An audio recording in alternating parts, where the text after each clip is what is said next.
Week 16 of the fantasy football season, and here's a few tight ends I have as sleepers this week. The first guy, Jonnu Smith of the Atlanta Falcons. So Jonnu Smith, he got off to a hot start early in the season where they were really going those two tight end sets with him and Kyle Pitts. But the last 4 or 5 weeks, numbers really fell off. But last week he emerged once again, was Jonnu Smith with a decent game at the Carolina Panthers. 2 catches, 61 yards, and he led all the Falcons in receiving yards in that game. So this week, Taylor Heinicke back in the lineup.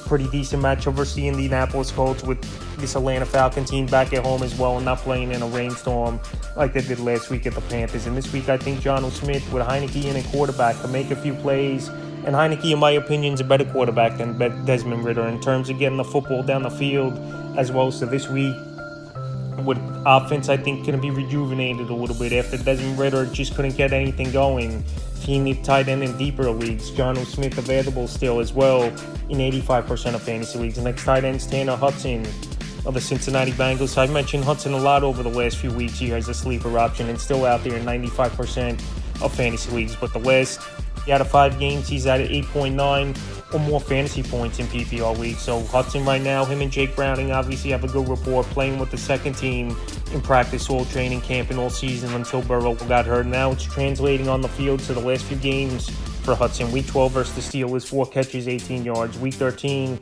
at the Jaguars, 4 catches, 35 yards. Week 14 versus Indianapolis, 2 catches, 21 yards and a touchdown. And Week 15 versus the Vikings, he carved out a decent game, 5 catches, 49 yards. So this week, once again, at the Steelers, 12th most fantasy points to tight ends on the season. And Tana Hudson's work in the middle of the field. Now with Jamar Chase out in this ball game, that's just going to be more targets, I believe, to the tight ends. And Jake Browning obviously has trust in Tana Hudson. And he targets all the tight ends as well, Drew Sample, Irv Smith Jr. But right now, Tana Hudson, in my opinion, is the better tight ends out of all those guys on Cincinnati. And he's available, like I said, in 95% of fantasy leagues. And the third and final tight end I have as a sleeper is Tyler Conlin of the New York Jets. Tyler Conlin, he's been on these sleeper videos a whole lot this season, and he's the number 2 target in this Jet passing game all season. So it's going to Trevor Siemian in this game. Conlin is going to get targets, and with quarterbacks like that, who really starting quarterbacks and guys who are backups, rely on the tight end as a security blanket and a player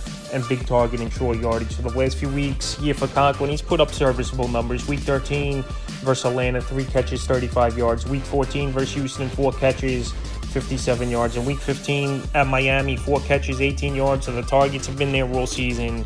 This week, a middle-of-the-pack type of matchup versus the Commanders. I know the Commanders' defense isn't that good, but believe it or not, versus tight ends, they give up the 9th least amount of fantasy points to them on the season. But right now, Conlin available in 83% of fantasy leagues, and I think this Jet team can move the football a little bit in this one versus the Commanders, and he could put up a decent game. So that's a few tight ends I have as sleepers for Week 16 of the fantasy football season.